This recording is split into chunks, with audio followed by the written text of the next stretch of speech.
Unleash your true potential with the Metamorphosis UNleashed podcast, your guide to personal growth, health, and wellness.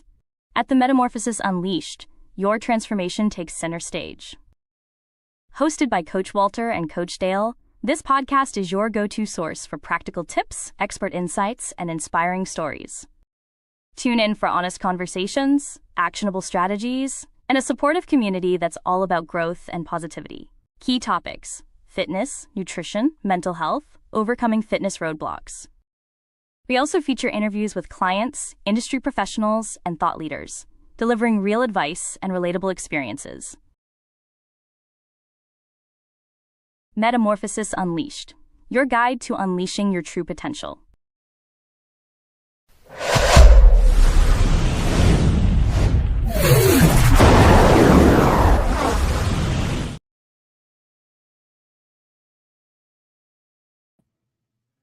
And what is going on, good people? How are you? Happy Monday. Happy Monday. It's always good to have Mom 2 in the house. Over here, After stirring working up the me out. stuff, had a good workout Oh today. my God. Y'all help me. It's Monday. The sun is shining. It's tax week this week. File your taxes. File your taxes. Filed them already. Lord, please. Even Pay though your money. you might not get a return anytime soon because they laid off about 47,000 people. So, just make sure you pay your taxes, even if they ain't there. It's okay. But otherwise, how's your weekend? Weekend was good. My last of the crew of boys got married. Wow. Yes. And so he's married. Now all of them are married. Some of them are dads. Wow. Now I can really Relax. do this. I feel like I have been praying for him for a long time, but he married a beautiful young lady. Nice. And congratulations to the Smallwoods. To the Smallwoods. To the Congratulations. Smallwoods, yes. I didn't do nothing. Nothing? I did laundry. I cooked. Should have been down at my house. You could have been doing laundry while I was gone Right. to the wedding. Right. Then I sat in my sauna for 45 minutes yesterday. Yeah, I'm getting one of those. I And gotta go clean out my garage. After that, I slept on Friday. I slept a little bit on Saturday. I was refreshed on class on Saturday. I was like, Walter, you are not allowed to have any rest. Because Saturday's class was cranked up a little bit. Was it cranked? It was like, Walter, you can't get any more rest. It's against the rules. It's against the rules. He had to be on fire. So, we just had an intro video. Tell us what you think. It's on there. Hopefully you like it. It's something different, something unique. We might add a little music to it later on once we figure out what we want to put on there. And then put on the book of used to be something like that. Like, yeah, I don't even know where that came from. I ordered it from Fiverr and they did some stuff. I know, but it's motivating. Yeah, I love it. But anyway, motivating, I guess. You'll find something. So we're gonna have a fun topic today. We're gonna talk about creating a movement plan. So moving your body is important, right? You have to move your body. If you don't move it, you will absolutely lose it, right? So I think that we can start this by saying movement is literally just that, right? It's literally just going for a walk, taking your dog for a walk. It's literally just obviously going to the gym, making sure that the blood is moving to all the extremities in your body. Because if you don't, then you will suffer from all kinds of stuff down the road. Studies show that the more you walk as you're younger, the longer you actually live. There you go. There's a reason why in Asian cultures that they live average age to 85 or 90, while us Americans are like 63, 67, 69, depending on what demographic you're in. So yeah, we got to take care of ourselves by moving around. So for sure. Science shows us that by making a plan, we can have a higher probability of sticking to our movement goals. Yes. So outside of tracking your watch or your ring or your this or your that, just getting up and moving your body on a schedule every single day. I just published something the other day in my group chat with the people at the studio. It said doing 10 squats every hour on the hour for 8 hours is equivalent to walking 30 to 45 minutes. That's pretty remarkable. And that's really attainable in an office workplace. Exactly. I was thinking about that when I was working. I was like, wow, if, I could have been in my office just doing some squats to release some of the stress. Too. So the cortisol doesn't build up in me, right? I just wish I'd learned about that earlier. Yeah, well, Instead, I sat there and munched on M&Ms or peanuts or whatever was the flavor of I could go for M&Ms right now. The day that somebody brought in, we used to bring in tubs of junk, just depending on, somebody make brownies one day, somebody stopped at Dunkin' Donuts another day. Nobody came in there with apples or Krispy bananas. Kremes. No Krispy Kremes. I don't think we probably did have Krispy Kremes. But we never had anything like an apple. Cinnabon poppers, little Cinnabon things. No Cinnabons. No. I don't know. I never worked. The last time I worked in an office. I know. No, we would just have quick, easy things. Okay. So somebody come up one of those big Costco jars of M&Ms. Everybody would grab a handful of those and keep it going. Hopefully you wash your hands first. So that's why I stopped. But we would have all kinds of celebrations, and in those celebrations we would have, all kinds of baked goods and pizza and all that kind of stuff. So, everything that you really don't need in a stressful environment is the junk food. So definitely. And I had my little refrigerator and I would have my little yogurts and whatnot. But, some days that doggone brownie would call my name because I was so stressed and I needed something quick I could eat running from one office to another, one meeting to another, but I did, in the car business for so long.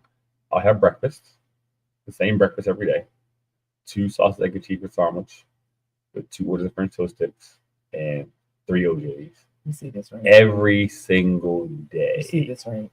Lunch was a 1.5 pound bag of peanut M&Ms with 2 or 3 cherry Coca-Colas. Of course, she didn't look like this then. No. And then for dinner was typically Carrabba's or some other Italian restaurant on the way home. Basically like crap. Basically all the. Then I learned how to cook. So then I was cooking at home at least 5 nights a week.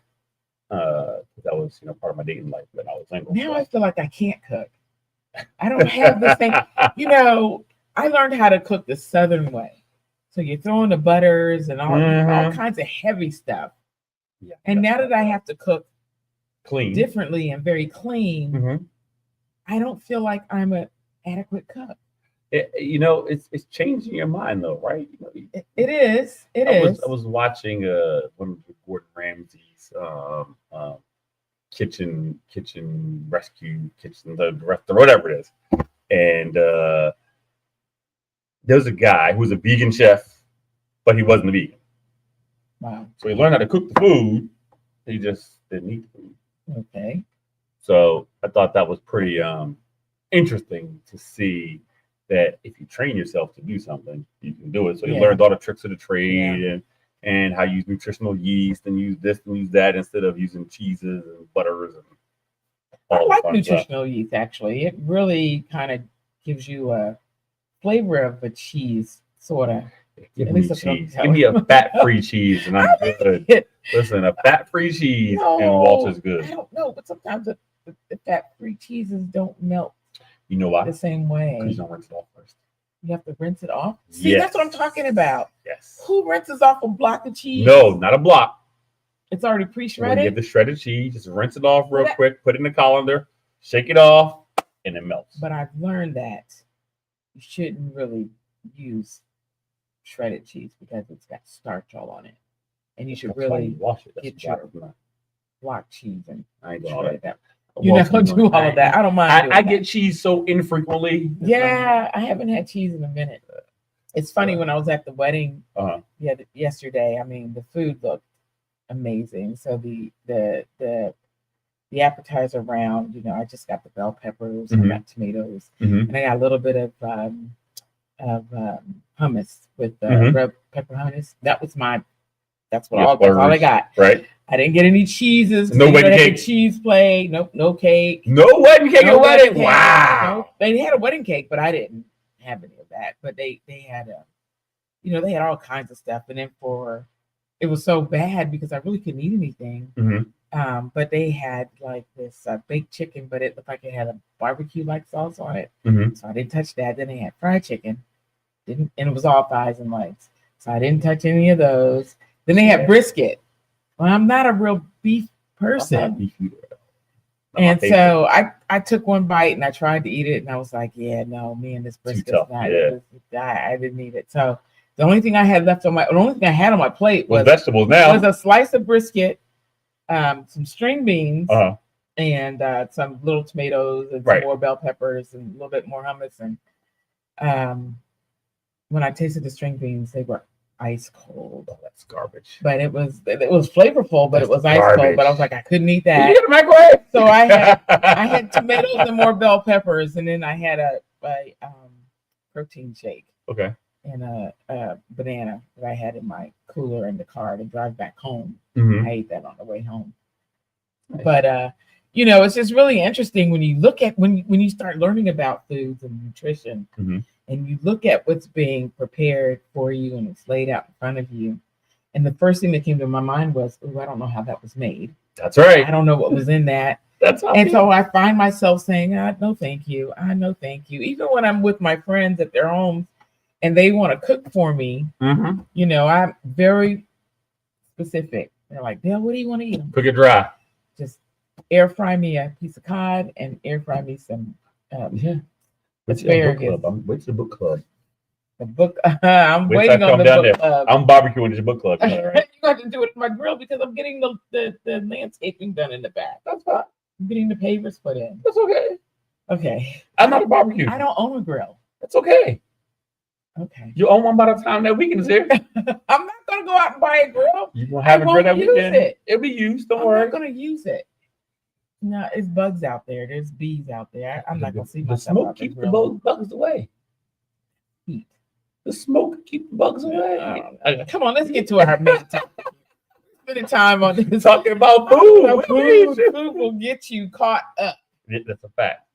We talk about just walking around the office. That's what you're talking about. You're sidetracking because you're talking about nibbling at a different desk, going on the way to the meeting. So, making a plan. So let's talk about how to make a plan. Yeah. I think the first step when you're trying to devise how to make a plan for moving your body, it's first, is it going to be a type of movement that you actually enjoy doing?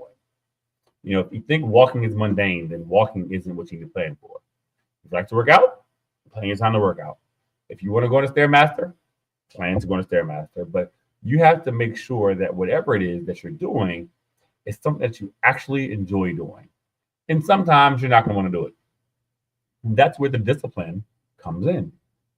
Discipline, I think, is defined by Mike Tyson as doing what you don't want to do as if you love doing it.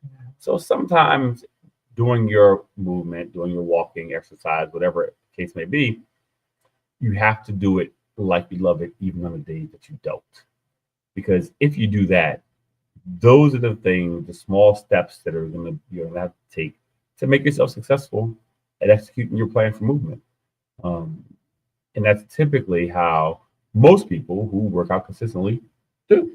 Make a plan and make it part of their day.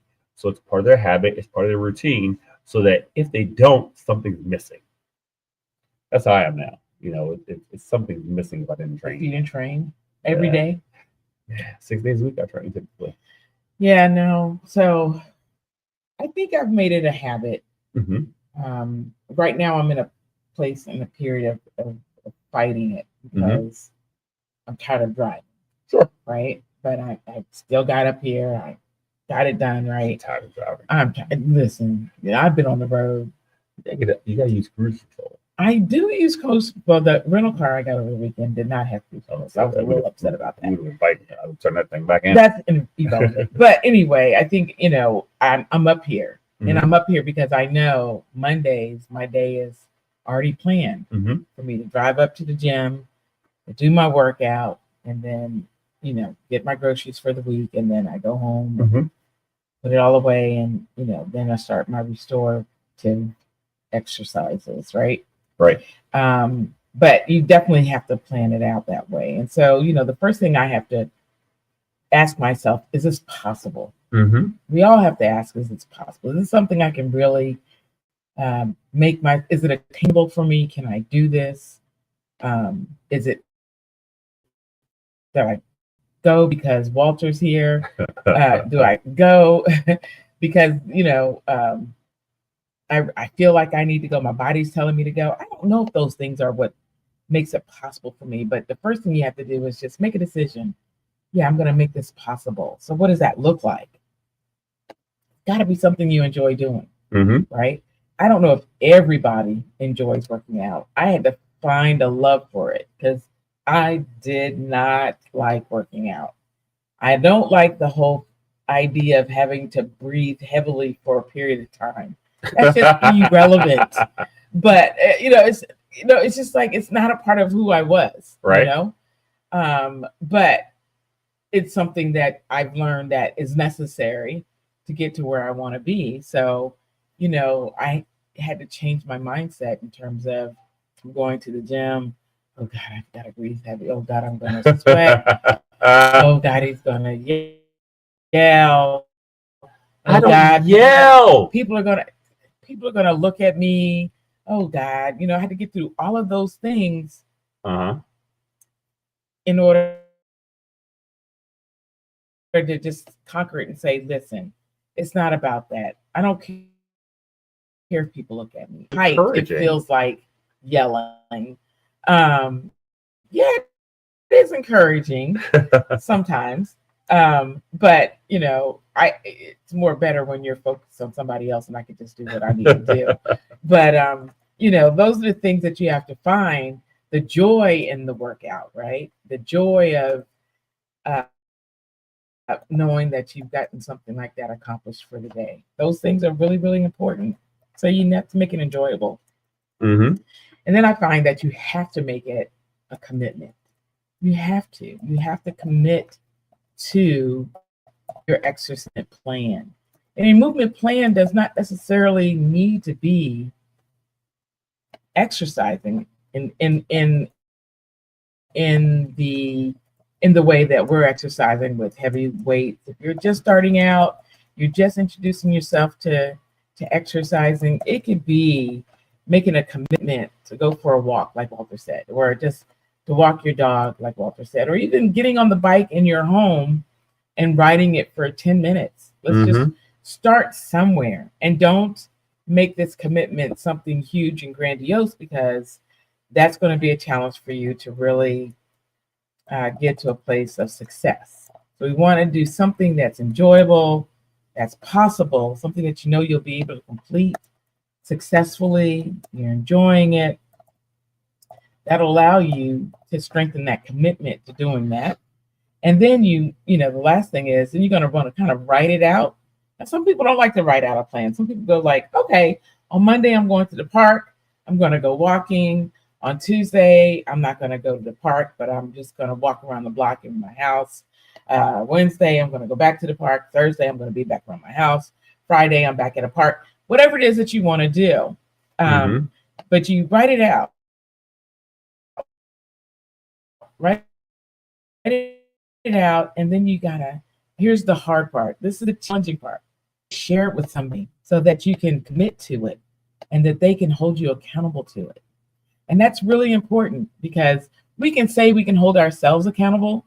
And some of us are so disciplined that we can do that. Like, I know you can do that because you have to because you've been in competitions and you want to continue to compete. Since I was a kid, though, yeah. It's different. 35 years I've been doing this, so it's not the same for me. Yeah, but for me, it was like I had to adapt to it. Yeah. I had to get somebody who could hold me accountable. And that works. Now, it may not be a personal trainer. It could be your great friend who, you guys decide that are like-minded, said, hey, yeah, I'm going to walk with you.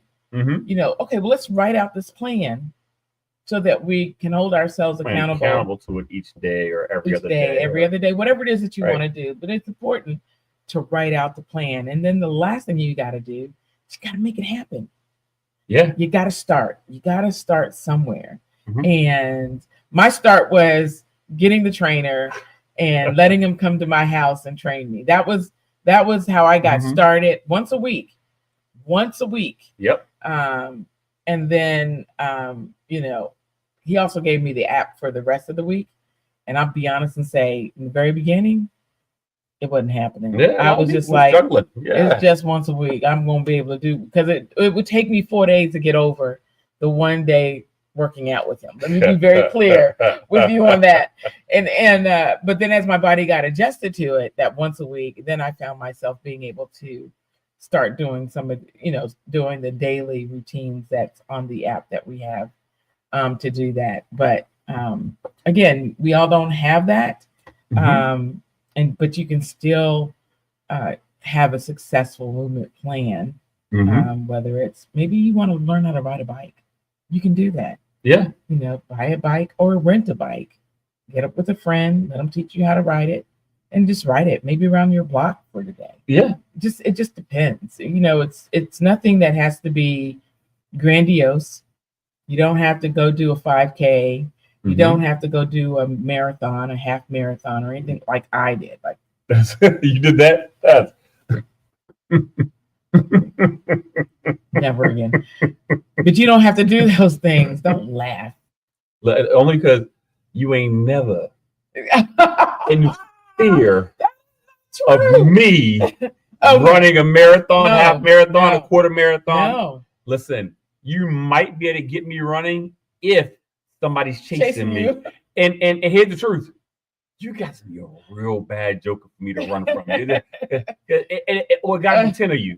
Because if it's 9 of you, 2 or 3 of y'all gonna know y'all been in the fight. That's funny. That's funny. That's really funny. Yeah, wasn't that, I think it was all part of my journey of searching and trying to figure out, what I could do. I remember working out with a group of friends from church. We would be up at the Prince George's Sports and Learning Complex in the evenings, and then we would take off running because we're all going to be running together in the marathon.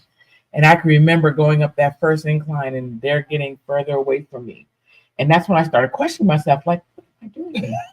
Why am I out here running with these jokers who run marathons every day, right? Well, they run marathons constantly. Every day. What am I doing? And I'm thinking that they're going to be more supportive, and slow down or whatnot. They were like, no, you gotta. I'll see you when you get here and set your pace. They took off, and now I'm in a neighborhood I don't know nothing. Don't know about. where you at. Don't know where I'm at. You just. And I was just like, you know what? I'm turning myself around. I'm not doing this. Listen, I ain't. And so from there I went to the track, running around the track. Well, you won't get lost there. You won't get lost there, but you get bored very quickly. Very quickly did I get bored. I was like, okay, I done 2 laps around. This is stupid. I feel like no, this isn't working for me. And so I ended up stop doing it.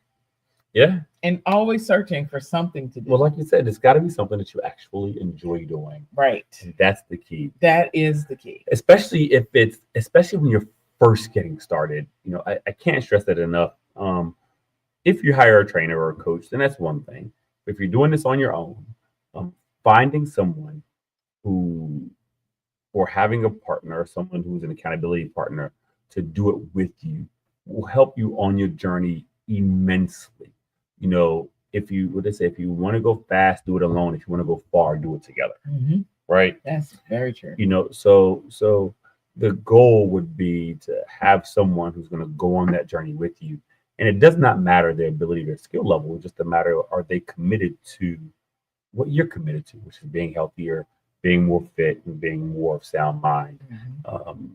And so, like for me, I have a weightlifting accountability partner, a couple of them, right? Buddy Angelo, we work out 5 days a week together, maybe 4 days a week together every week.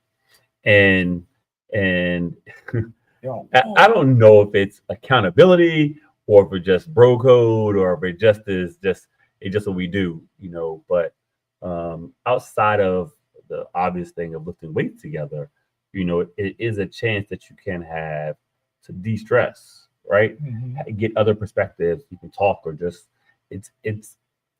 I almost think working out, whether it's organized in a gym or on a team, or even if you're solo by yourself, it's almost as close to religion as anything can be. Because there are very few places where there are multiple people from every walk of life attempting to accomplish the same thing.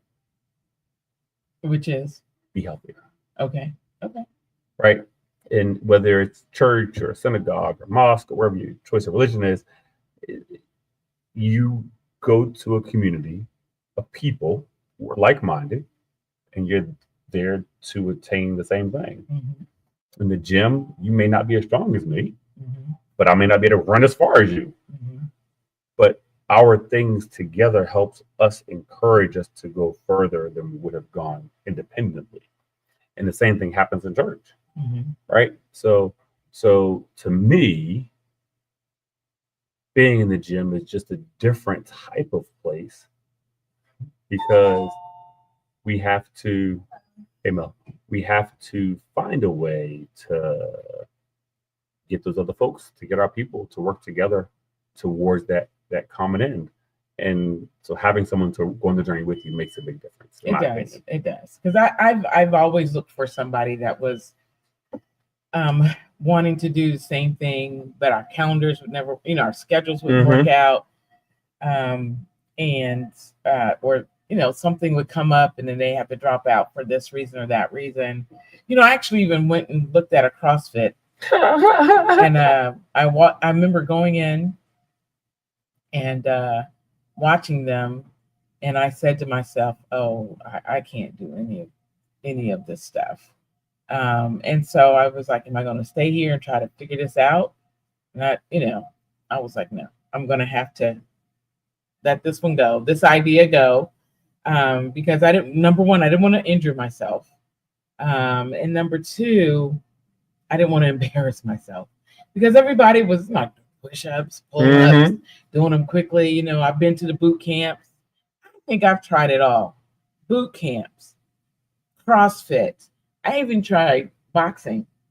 And, they give you the gloves. I got the gloves. I had my bag. I thought I was looking like Rocky Balboa or going to the gym, and trying to do the boxing, and man, I couldn't sustain it. It was like, wow, this is really challenging. Yes. So I couldn't sustain it. And, and then I was going to regular gyms, and again, I'd get in there, I start doing things, but then, that's when at least for me, I would say, okay, I'm going to get on the treadmill 30 minutes. Okay, I get on the treadmill 30 minutes. But I get on the treadmill, I might be doing 1.5, no elevation. I'm not challenging myself, right? And so I had to learn how to challenge myself. But it's all a journey, a journey of trying to create this plan that I can stick to.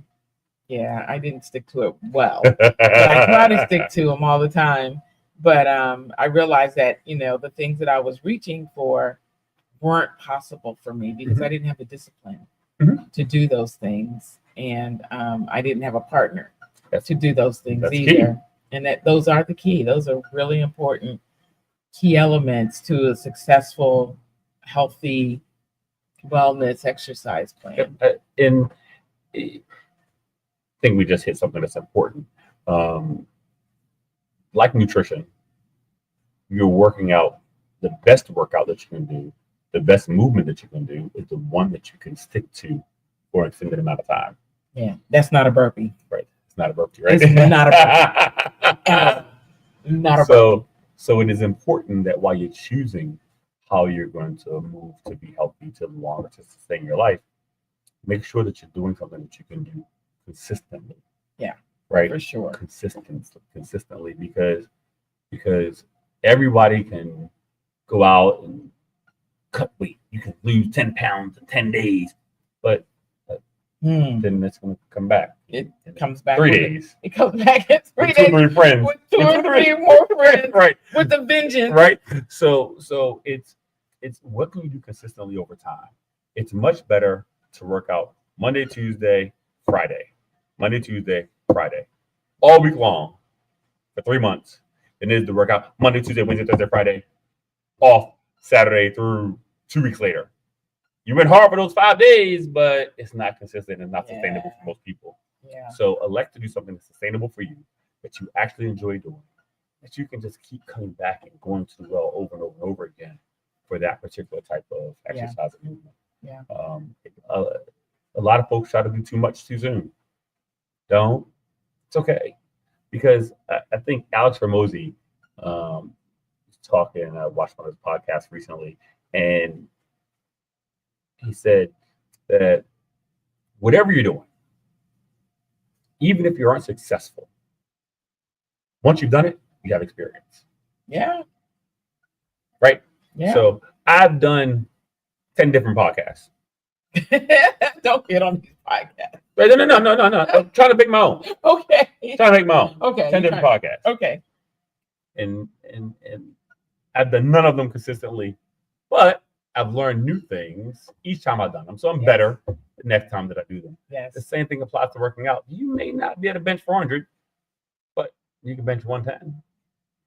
And then you bench 115.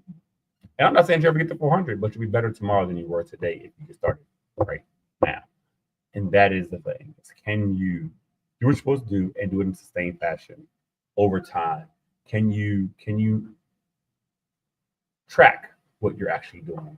Okay, I don't want to walk more than an hour a day because this is a long time. Great. Well, there's another way to see improvement. How many more steps or more miles did you walk in that same amount of time? Yeah. Right? Did you actually walk faster? And did it take you an hour to walk 4 miles today instead of an hour taking you to walk 3 miles? Mm-hmm. That's taking off 5 minutes a mile. That's significant change in what you're doing. So don't think those actions that you're taking are minuscule. They're actually huge. You just have to make sure that you track what you're doing, making your plan, make all that part of what you do so that you know that every day you're maximizing your capabilities every single time. Mm-hmm. Mm-hmm. Mm-hmm. Yeah. So making it possible. Yeah. Having the right mindset. Mm-hmm. I think having the desire to do it is the beginning of the right mindset, but it's not the complete mindset. Mm-hmm. I think that it's really, really important to think about the activity that you're going to be able to enjoy first. And it could be just going for a walk or doing a prayer walk or whatever it is that you want to do, but you got to start somewhere, but you got to start where it's attainable.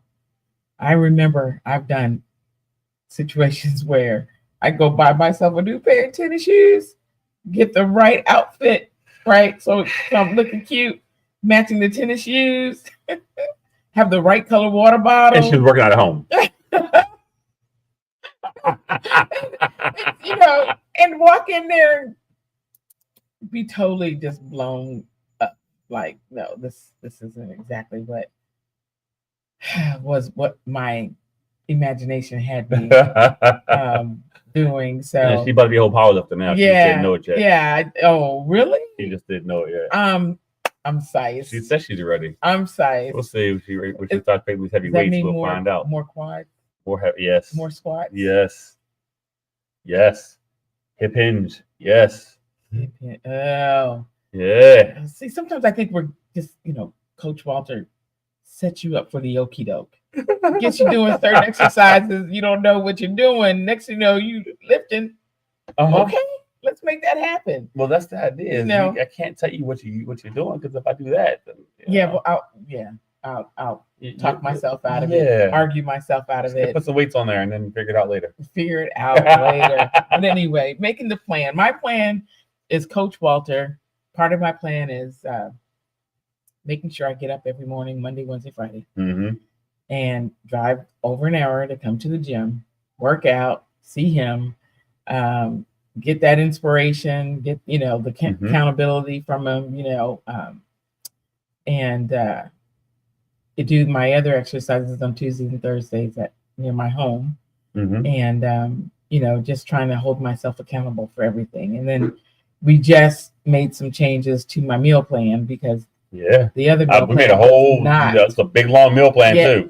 It works. It's working. Good. It's find out. I'm so excited about it because it's attainable.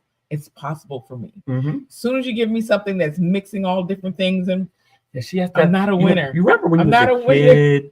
Remember when you was a kid, you had the plate with the compartments on the plate? Yeah. That's her. Yeah, I still see that way. She got to go. They sell paper plates that way, right? The cookout paper plates? Yes, they do. They just get soggy on the bottom. I know. It doesn't matter. But and I can cook it better that way. Yeah, so it's working for me. Yeah, so you got to make it possible, and it's easy because all you have to do is start with what you like. That's it. Don't challenge yourself. Just start with what you like. Yep. You know, if you like to, like we said, go for a walk. If you like to swim, that's one of my big things. I used to swim a lot. I used to go to the local gym and swim when I lived in the other state that I used to live in, and I would swim almost every day.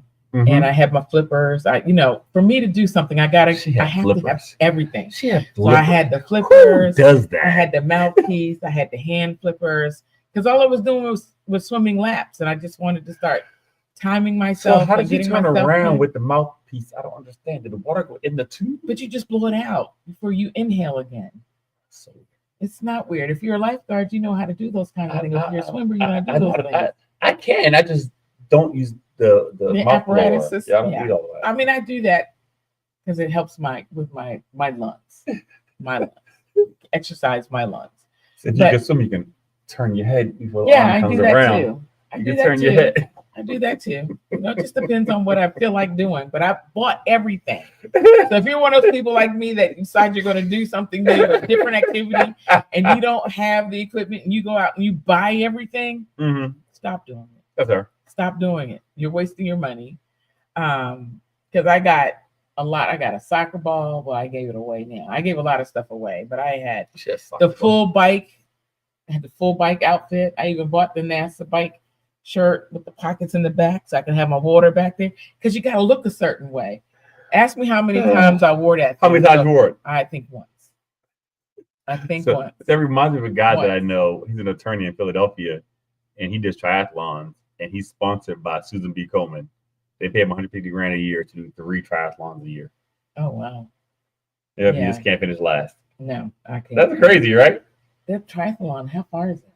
Well, if you're doing an Ironman, you swim 1.2 miles, and then you bike for 56 miles, and then you run a marathon.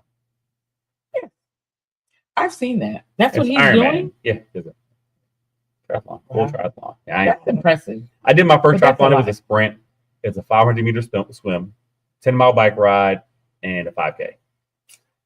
I did a triathlon, and I didn't finish last. That's all that mattered to me. That you didn't finish last? That's right. DFL. No DFL over here. No, I finished last many times, and I was okay with it. Not in a triathlon, but other things that I've done. But I tried it. Yeah, right? Exactly. You gotta just try it. My ego just not set up that way. Yeah, it's okay. It's okay. We all have flaws. It's okay. It's okay. But again, let's just real quickly the 5 steps. Make it possible. Make it enjoyable. Make the commitment. Make the plan, and then make it happen. And once you do those things, you're on your way. That's it. That's it.